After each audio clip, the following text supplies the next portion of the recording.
Konstitusi kemarin yang sangat kontroversial yang mengubah peta jalannya Pilpres 2024 sampai sekarang masih jadi bahan pembicaraan.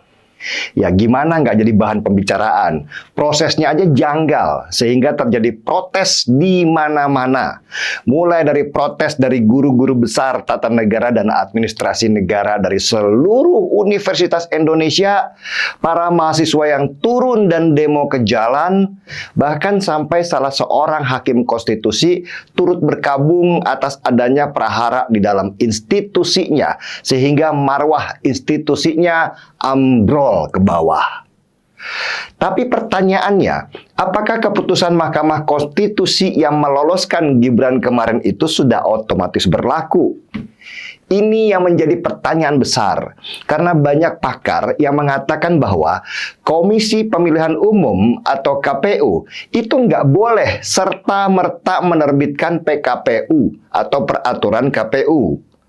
KPU sesuai dengan aturan harus konsultasi dulu dengan DPR dan pemerintah terkait keputusan Mahkamah Konstitusi ini. Dan ini yang jadi polemik di internal KPU. Kenapa kok KPU tiba-tiba saja ingin menjalankan perintah Mahkamah Konstitusi tanpa konsultasi kepada DPR dan pemerintah dulu? Ada apa kok KPU buru-buru ingin menjalankan perintah Mahkamah Konstitusi tanpa merevisi peraturan KPU? Apakah memang KPU juga sudah disetting untuk meloloskan orang tertentu? Dan akhirnya beberapa orang bicara keras, seperti Profesor Yusril Iza Mahendra yang mengatakan bahwa KPU tidak boleh serta-merta menjalankan hasil Mahkamah Konstitusi tanpa mengubah peraturan KPU. Dan mengubah peraturan KPU itu harus konsultasi dulu dengan DPR. Kalau KPU langsung menjalankan hasil Mahkamah Konstitusi tanpa mengubah peraturan KPU dan tanpa konsultasi ke DPR, maka bisa dipastikan itu akan dibatalkan oleh Mahkamah Agung karena tidak memenuhi syarat formal. Nah kan?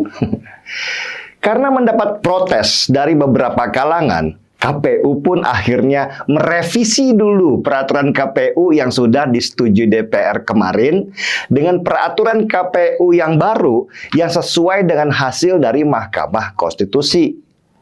Nah, masalahnya pengen konsultasi, DPR sekarang sedang reses atau melakukan kegiatan di luar sampai tanggal 30 Oktober.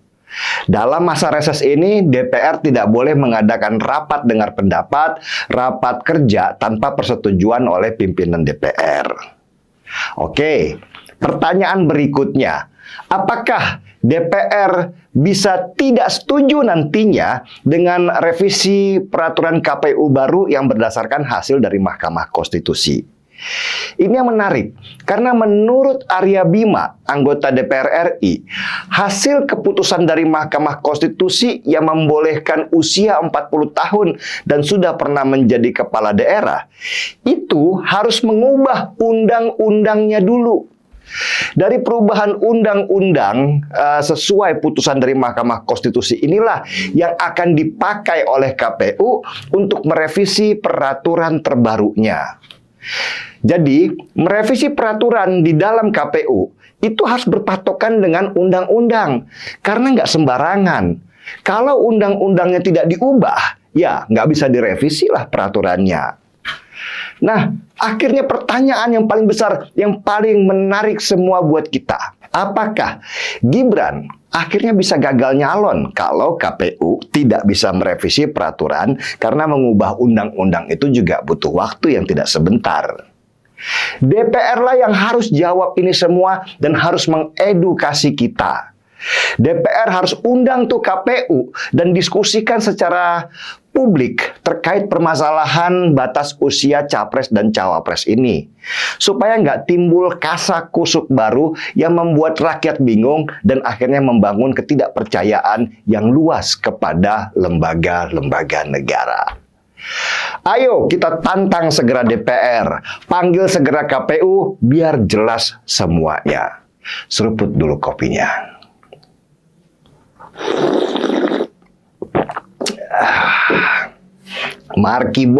Mari kita bongkar semua. Iya, halo teman-teman, kembali bersama saya di channel ini. Salam inspirasi, salam NKRI, harga mati. Dia penyampaian dari Bung Deddy Siregar tentu menjadi sebuah pembelajaran dan pemahaman baru kepada kita, dan tentu ini mengulas video yang sudah setahun yang lalu bahwa Gibran bisa batal jadi cawapres. Nah, tentu memang ada problem yang terjadi pada tahun 2023 atas dimana putusan Mahkamah Konstitusi putusan 90 yang meloloskan Gibran dan memberikan karpet merah untuk Gibran sebagai cawapres, dan dimana pada saat itu keputusan MK yang dianggap sangat fatal, dan sehingga Anwar Usman paman Gibran ya itu diberhentikan dari jabatannya sebagai ketua MK pada saat itu. Dan kemudian memang banyak yang mengatakan Gibran ini tidak sah. Gibran ini lahir dari permainan politik, lahir dari pembegalan di MK gitu ya, dan macam-macam pada saat itu yang sering sekali kita dengarkan. Bahkan sering sekali ada cuitan pedas yang mengatakan Gibran adalah anak haram dari konstitusi. Dan jelas juga kita melihat bagaimana Presiden Jokowi pada saat itu waktu menjabat sebagai presiden ya memang netralitasnya ya sangat tidak terlihat gitu ya, dan cenderung kita menyaksikan berpihak kepada salah satu paslon dan bahkan mendukung dan secara terang-terangan juga kampanye gitu ya. Nah, kemudian itu baru saja terjadi di Pilpres 2024 yang dimana bapaknya sebagai presiden aktif dan anaknya maju sebagai cawapres. Itu hanya baru terjadi pada saat itu ya sepanjang sejarah bangsa ini. Lalu kemudian teman-teman, baru-baru ini kenapa saya mengulas video ini kembali?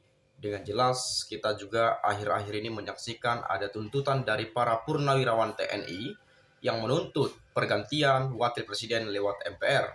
Tentu petisi ini bukan petisi yang kaleng-kaleng dan ini bukan tuntutan yang abal-abal. Tentu ini soal yang tuntutan yang sangat serius dan ini harus perlu ditanggapi dengan serius juga.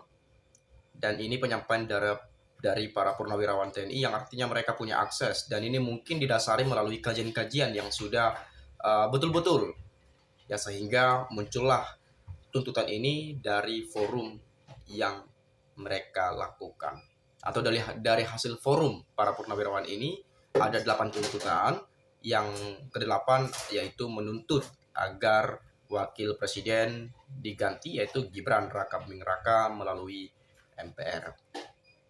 Nah, jadi kita nggak tahu nanti kedepannya bakal seperti apa yang terjadi, dan kita tetap update terus sampai informasinya betul-betul dan benar-benar jelas.